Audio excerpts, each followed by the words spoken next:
prepare ourselves, if you put your hand over your eyes, I open my eyes to see the spiritual truth today.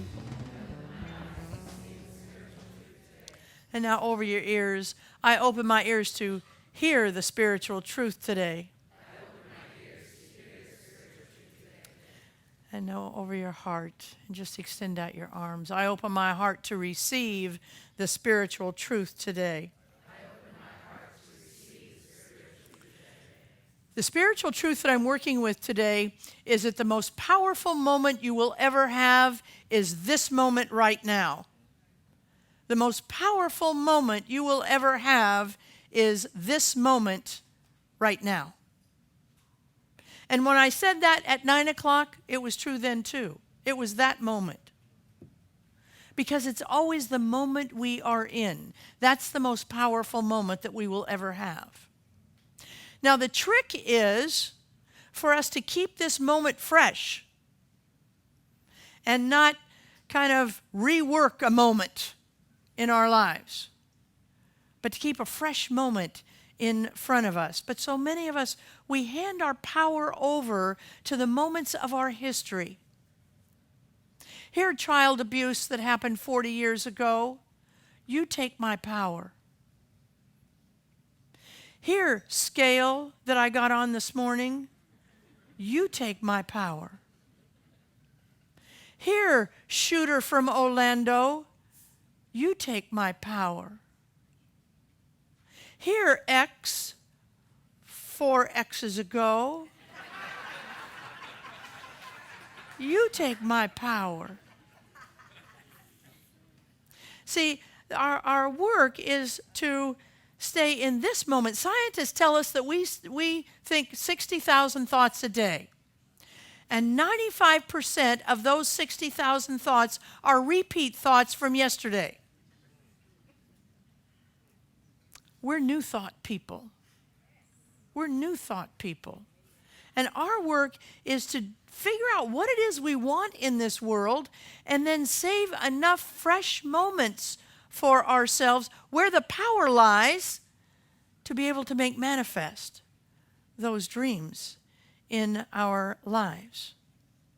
See, moments that are free from the past, free from resentments, free from memories, moments that don't contain impending doom. I'm an impending doom person. You know, you get a project going and then you think of all the things that could go wrong with that project. We call that the impending doom club. I'm a good member of that impending doom club. See, our work is to say, sometimes Donna and I get up every morning at 6 and we do one of the Joe Dispenza meditations. It's a 28-minute meditation. And occasionally I will find myself in the middle of this guided visualization. So there's no reason for me to go off the rails. It's guided. But I will frequently find myself rehashing a conversation that I had yesterday or the day before. Well, what I should have said was, or what he or she should have said, or what we should have said was. And if it's not that, sometimes I'm worried about the future that hasn't even happened yet. I love where I live because it's on a little golf course, and I love to play golf. The bad part of this is there are these things called CC&Rs. And so there are these rulers. These people who are the rulers of the property. And they come and make the rules. And so they decided it was time to check all the property for any dry rot on the buildings, which is a good thing to let us know. But then we have to hire their contractor in order. That's the rule. You hire their contractor. So I'm sitting in meditation, beautiful meditation. I'm all just in the present moment, revealing what I want and empowering that moment. And in pops, well, I wonder if they're reliable. I wonder if they're getting a kickback at the. Why did they hire them? None of it is my business because the rulers have decided anyway. And I'm getting those contractors. So, but you see what happens if we don't stay in that precious moment. See, in short, here's what happens. We forget that we have self-mastery. We don't have self-mastery over ourselves when we're either in impending doom or in the past. We're not in that fresh, precious moment where the power is. Well, to help us stay in self-mastery, I'm working with a series, and I'm not sure how long it'll go. It might go all summer long. You'll know it stopped when I come and talk about something else. That's about when you'll know I stop. It's based on this book called SQ21, The 21 Skills of Spiritual Intelligence. And I like this book because the book is, it's down to earth. It's a down to earth book, and it has practical ways that are provable and repeatable for us to improve our spiritual intelligence in the world. And just for those of you who are joining us today, here's the definition of spiritual intelligence.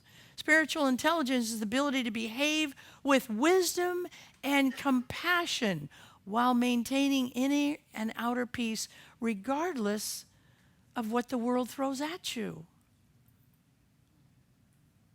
On a day like today, I even want more spiritual intelligence, that I can behave with wisdom and compassion. Because here's the truth. If all of us on the planet could behave in this way on days like today, there might be one person on the planet, and that wisdom that comes through might have a way to stop having ordinary people have machine guns. There might just be one way, one idea that says, I'm not going to tackle all of gun violence, but here's my idea to get rid of the machine guns, those automatic weapons. How fabulous would that be if we could be that spiritually intelligent in our lives?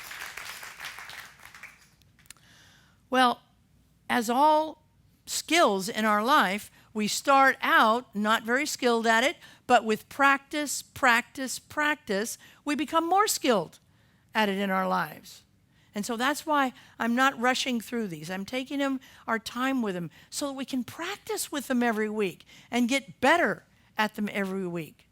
Not so we're more spiritual in our lives, but because we're happier in our lives. And we understand that we're in this together, and not only are we happier, but we're creating an environment where everybody can be happier in their lives.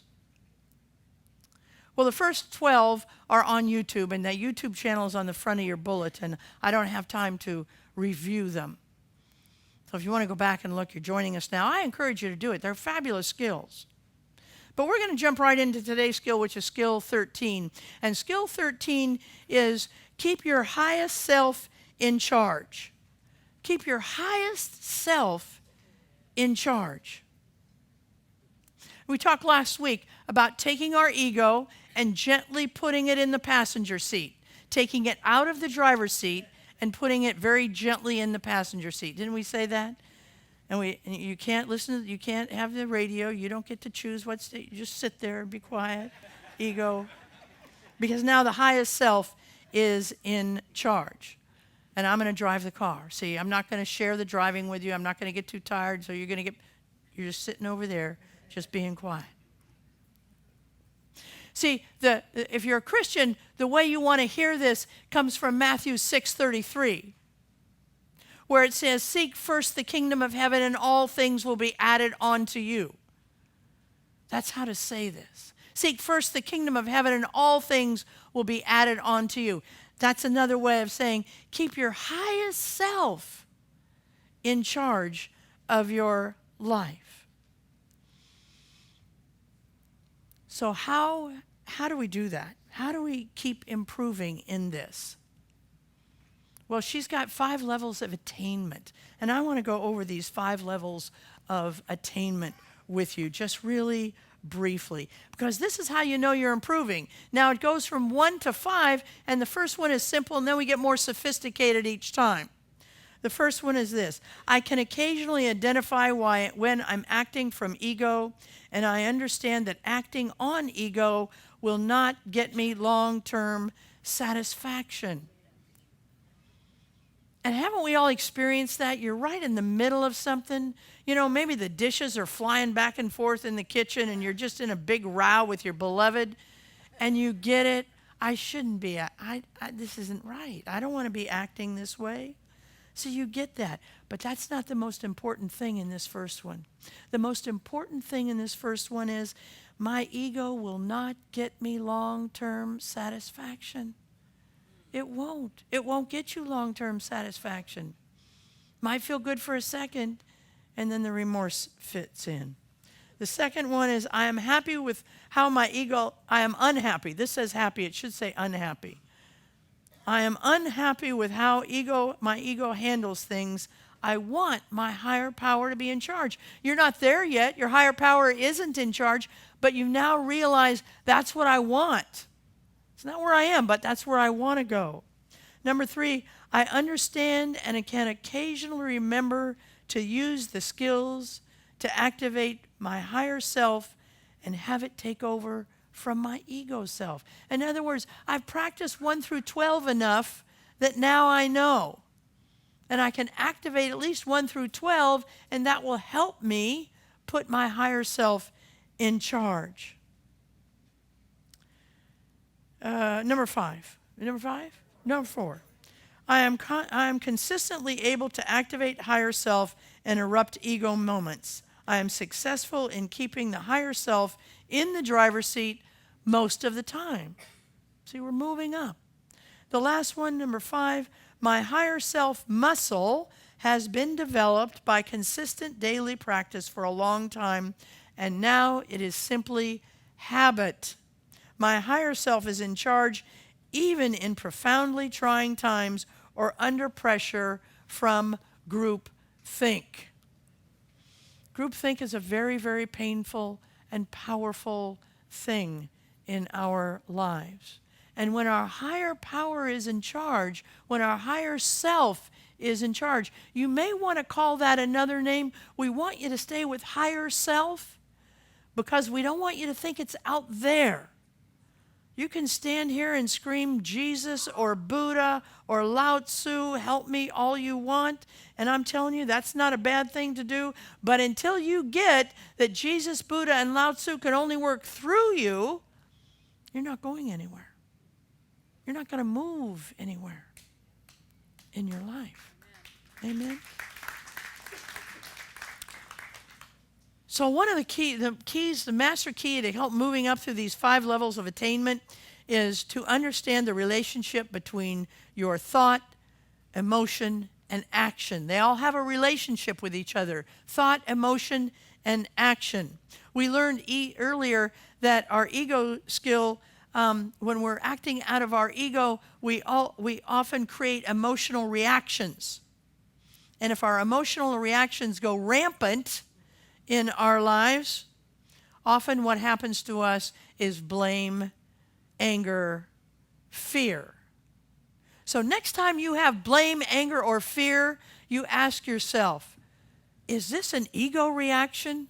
Am I having an egoic reaction here, or is my higher power and my higher self still in charge? Say, for instance, you go on a date, and somebody else starts coming onto your date. And everything in your ego is saying, no, he's mine, she's mine. However that wants to work out here is fine. What happens is you've just had an egoic reaction. And you're not going to get what you want because you came out on a date to have fun. And now you're all embroiled in all kinds of stuff. Look, if that date's for you, that's just going to wash off his or her mind anyway, that little come on. But if we have an egoic reaction, we're not going to get what we want in the end in our life. So try to have it to your higher self. One of the great French philosophers, Michel de Montaigne, says, I'm not able to control everything, So I'm just going to try and control myself. Isn't that great? Since I'm not able to control everything else, why don't I just try and control myself? You know, when we begin to do that, then we know we're developing this skill when we control ourselves. So how do you do it? How in the world, in the middle of crisis, do you do it to keep the higher self in charge? Well, we have some example in our life. Jesus. Do you remember when Peter wanted to walk? Those of you who are Christian or not Christian, you probably heard this story. That Peter wanted to walk on water, and he's in the boat with all the apostles, and they see Jesus, and Jesus is walking on water, and Peter says, I want to do that. Blessed Peter. He had the courage. He wanted to try new things. And the apostles said, what are you, crazy? You can't do that. You're going to sink. Jesus said, Peter, get out. You can't do it if you're going to stay in the boat. You got to get out of the boat and get on the water. Keep your vision high. And he got out and he had his eye on Jesus. Well, in science of mind, what we say is Jesus is our highest self. It's our Christ consciousness. And Jesus said, Peter, keep your eye on me. And Peter began to walk. But then he heard groupthink. And the minute he heard groupthink, he started to sink because he trusted more in groupthink than he did in his higher self. See, seek first the kingdom of heaven. Seek first the highest self. Then all things will be added on to us. See, when we go on automatic pilot, then we don't take enough of a break to assess the situation in our lives. See, Wigglesworth says this, we can begin to control ourselves by creating a space between our reaction and what's happened. And you know, there's always a space between what happens and our reaction. Sometimes that space is no greater than a nanosecond. But there's always a space. And if we can increase that space, then we can do what Wigglesworth calls insert the pause. And when we insert the pause, then we have an opportunity to ask ourselves and breathe a minute and say, is this my ego acting or is it my higher self acting? And if you ask that question and you're still not sure, there was a great radio personality, Bertrand Meltzer, who started this idea that we should always be asking before we speak, before we react, we should always be asking ourselves, is it necessary? Is it kind?